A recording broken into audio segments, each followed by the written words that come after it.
Hi everyone. I feel it necessary to try and establish a baseline for an understanding of file size and storage.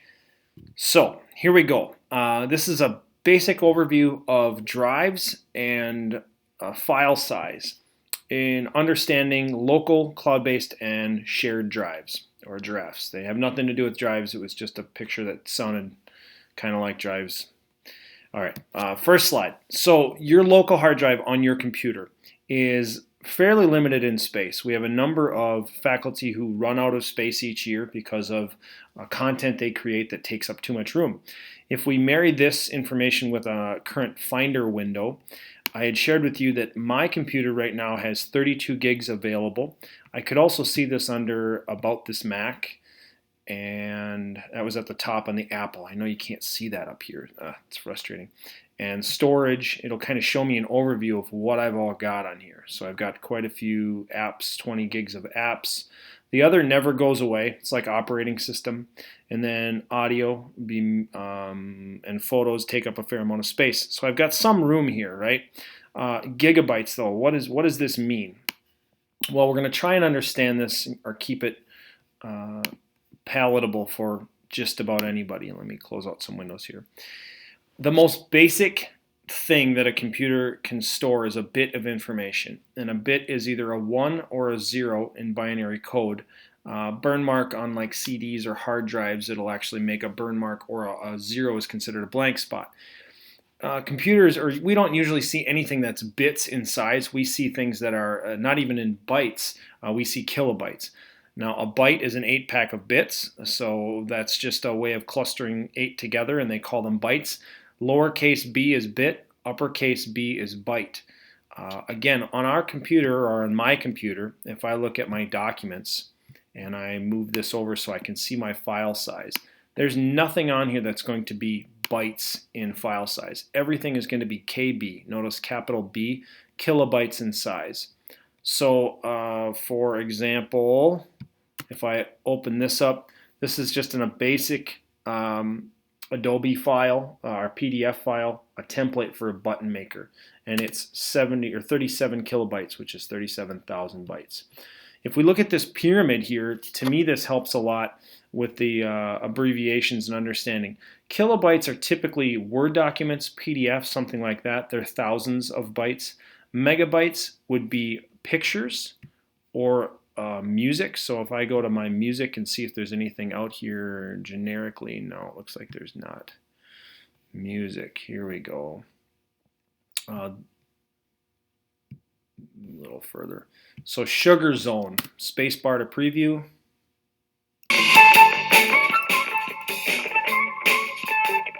It's kind of fun. That is 4.6 million bytes in size. Awakening, probably because of the duration of it, it's longer. 3.5 minutes is 8 megabytes in size. So I can see this over here, that's millions of bytes. The last one that we see most frequently is gigabytes, billions of bytes, and our computer's hard drive is in gigabytes, 128 gigabytes. Sometimes video files, if I look at my movies folder, here's a 1.91 gigabyte. This was the retirees from 2016 video. So why so long? Well, it's 20 minutes long, and it's pretty high quality resolution. So it's almost 2 gigabytes. That would be, I don't know, a fairly large video to do anything with. I can't email that. This is where we run into the reality of, well, what does this mean for me? People will have files in their computer that they try to email that doesn't work, or they want to transfer it some way and they're wondering why they can't use a flash drive because maybe the flash drive's full or it won't take up enough storage space. I'll give you an example. I'm going to plug in 2 sources here of external storage. One is an SD card, and that should populate or show up on in my Finder menu pretty quick here. And the other one is let me quit that. Another one is a thumb drive or a flash drive. And so I've got 2 things here. This SD card, or a secure digital card, has almost 13 gigabytes available. this thumb drive has 6.12 gigabytes available, and there's some videos on here already. So I could clear these off and make more space, but both of them, for example, this camera SD, if I wanted to transfer that video file, I'm going to open a second Finder window here, go to the movies, and I have this big video file that was 1.9 gigabytes. I can drag and drop this here, and it'll copy this over relatively quickly.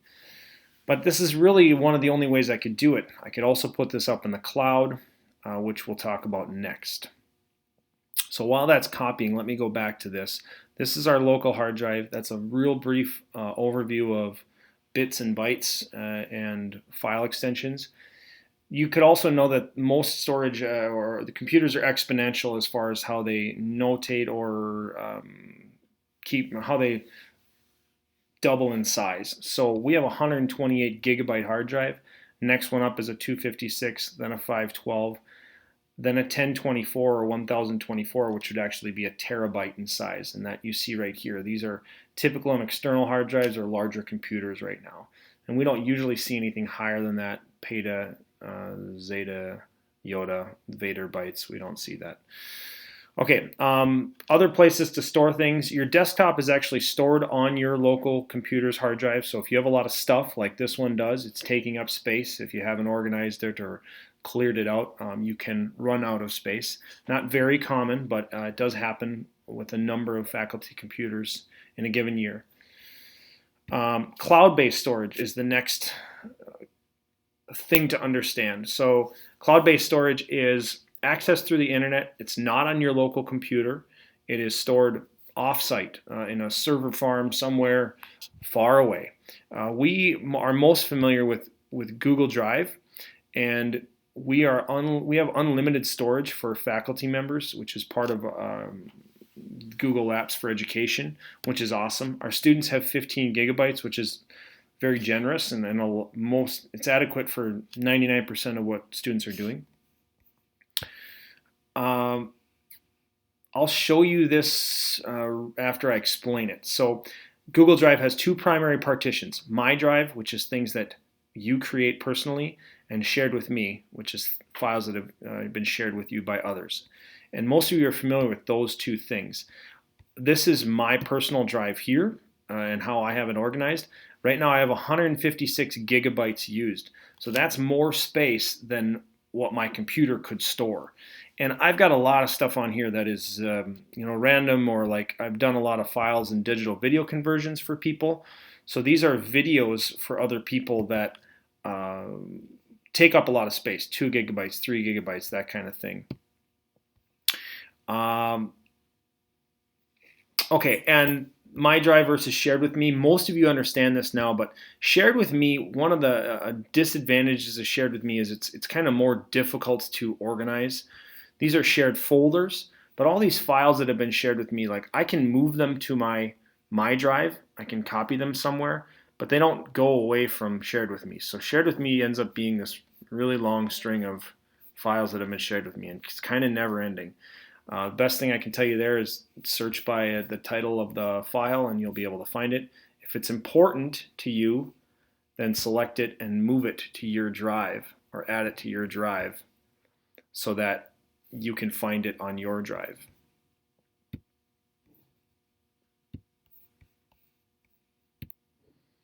I'll close with a cloud-based storage haiku. Up there stored somewhere, data floating all around, my brain in the clouds.